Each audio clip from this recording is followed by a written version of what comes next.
I was naked. Not metaphorically, I mean completely bare, dripping wet towel hanging on a hook, hair damp from the steam. It was just past midnight in our quiet Tennessee home. I had forgotten to lock the door leading from the hallway into the master bedroom. I heard the soft creak. I turned around, and there he was. Philip, my granddaughter's boyfriend. 22, shirtless eyes, wide mouth, parted his gaze. Traveled slowly lower like he was drinking me in. I froze. I expected him to turn away. He did nada. Stared not with shock but with hunger.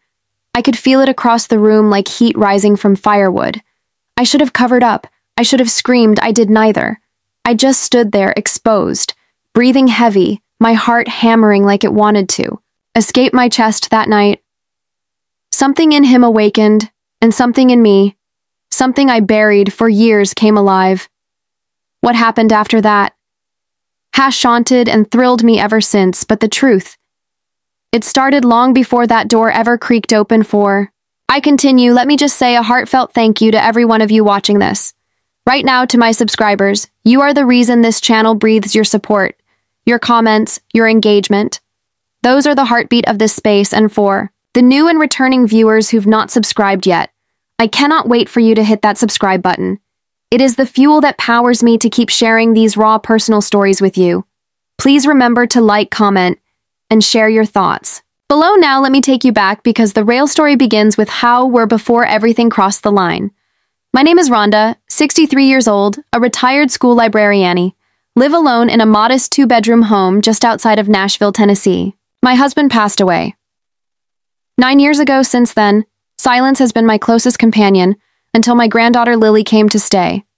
Lily is 21, a college junior, vibrant and full of dreams. She moved in last spring, when rent near campus got too expensive. I was happy to have life back in the house again. Then came Philip, her boyfriend, 22, tall, charming, always smiling. He started coming around on weekends. At first, he was just her young man, but over time he became something else. It started with glances, quick ones, lingering ones, then comments, compliments, jokes that felt too personal. He made him feel noticed, seen. I had not felt that in years, and that scared me more than anything. I told myself it was harmless, a young man trying to be nice to his girlfriend's grandmother. But when I caught him looking at me in ways no young man should, something in my chest cracked open. I started paying more attention to how I looked when he was around. Maybe a bit more lipstick, maybe a tighter blouse. Nothing too obvious, but I knew what I was doing and I knew what he was thinking. Still, I never planned to let anything happen. Not until that night when I forgot to close the door. At midnight, I thought maybe he would never speak of it, that we would bury it in silence and shame. But the next morning I found a small folded note on my pillow. It was written in sharp, bold handwriting. I saw you. I liked what I saw, and just like that, the line between us vanished. I held that note for hours. It was small, but it screamed louder than anything Philip had ever said aloud. I stared at the words. I saw you.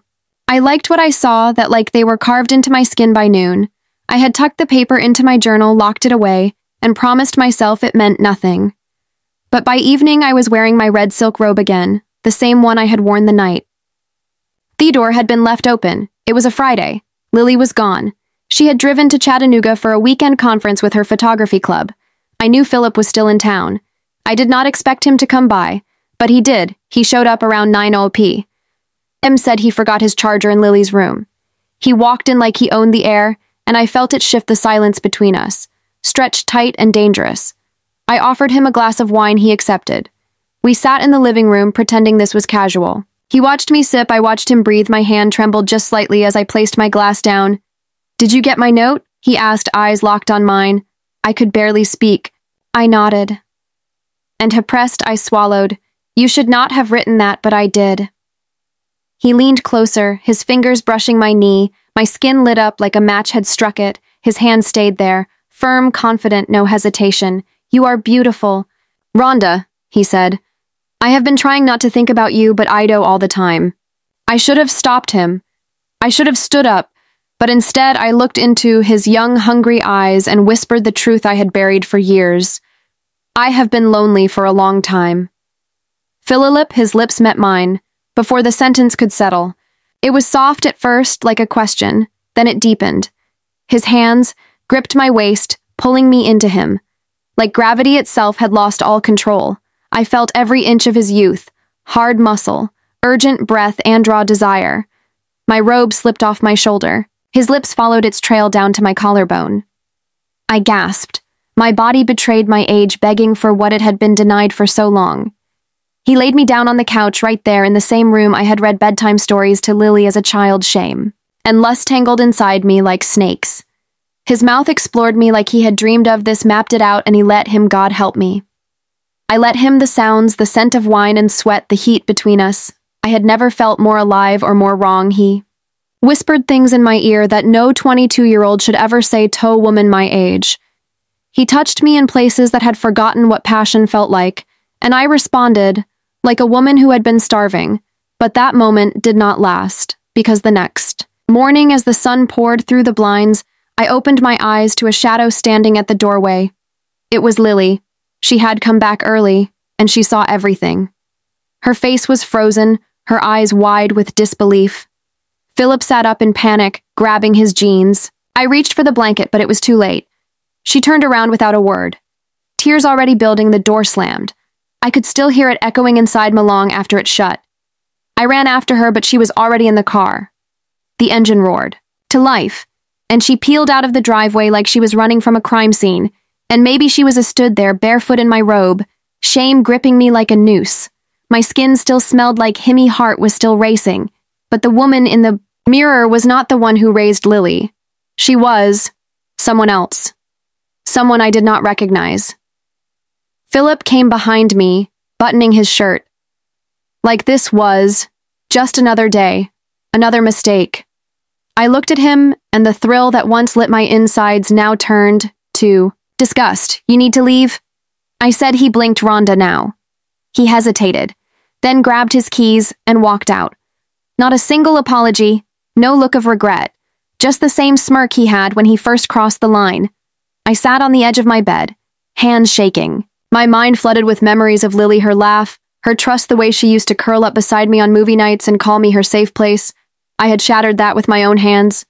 3 days passed before she returned. When she walked, and her eyes were swollen and her shoulders sagged like she had been carrying the weight of betrayal.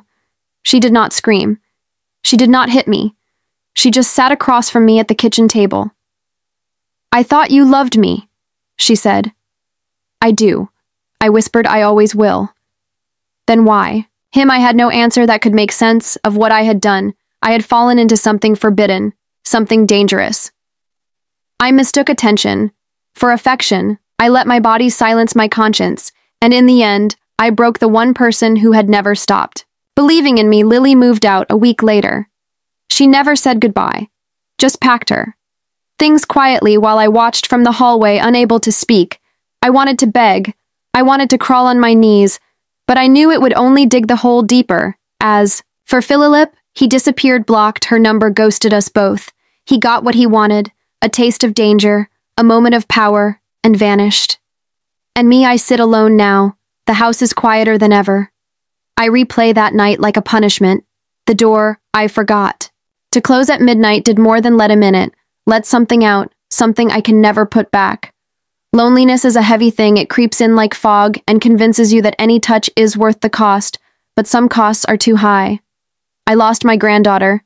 I lost myself, and all for one night of feeling alive. If you made it this far, I want to hear your thoughts. Drop a comment and tell me what this story made you feel. Would you have forgiven me if you were Lily, or would you walk away too? Please remember to like, share, and subscribe if you have not already. Your support is what keeps these real, raw stories flowing. Until next time, guard your doors and your heart.